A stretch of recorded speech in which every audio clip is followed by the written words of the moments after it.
remember him for this. He was most remembered for what he did best: write.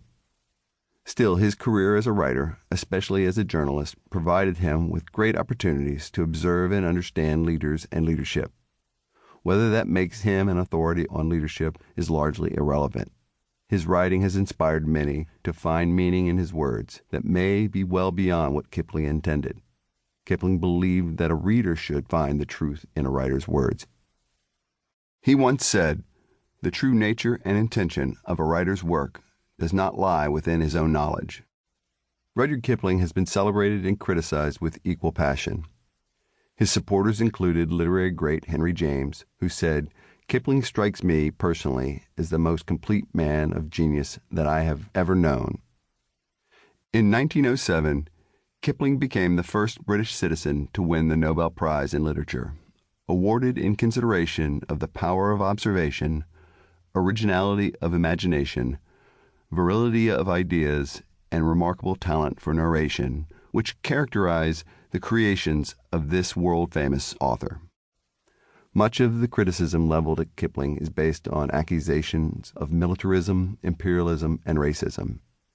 His works often include derogatory comments about indigenous people under British rule.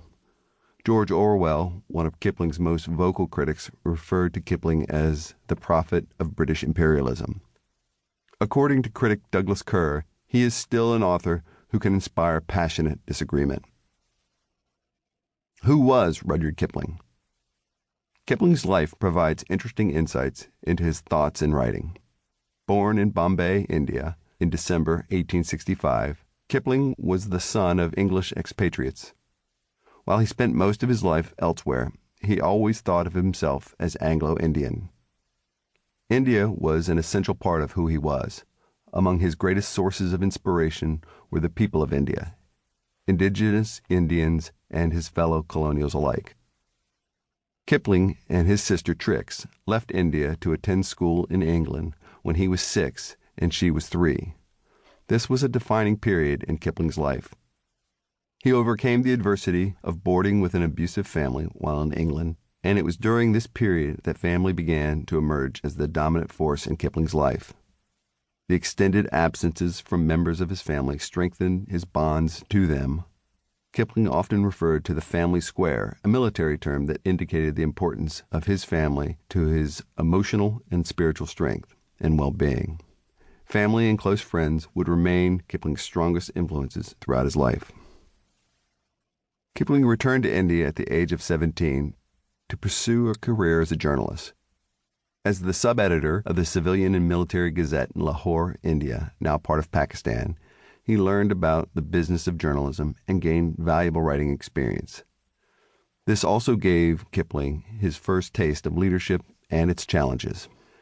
As a budding Anglo-Indian journalist, author, and poet, Kipling began to explore and understand the nature of human relationships.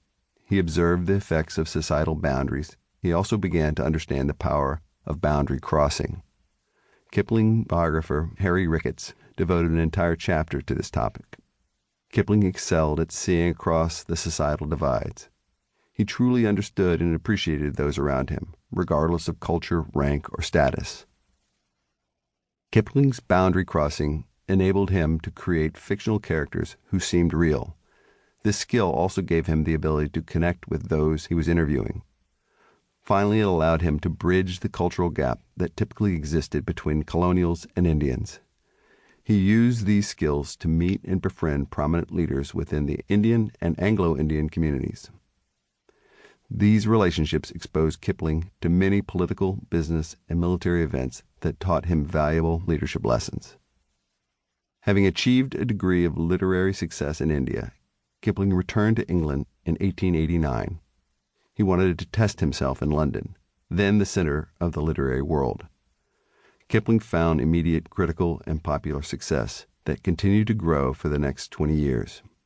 He wrote and published some of his best poems and short stories during those years, including such classics as the poem If, Gunga Din, and Recessional, and books, The Jungle Book, Just So Stories, and Captains Courageous. Kipling's fame and wealth enabled him to travel extensively and to live in many countries.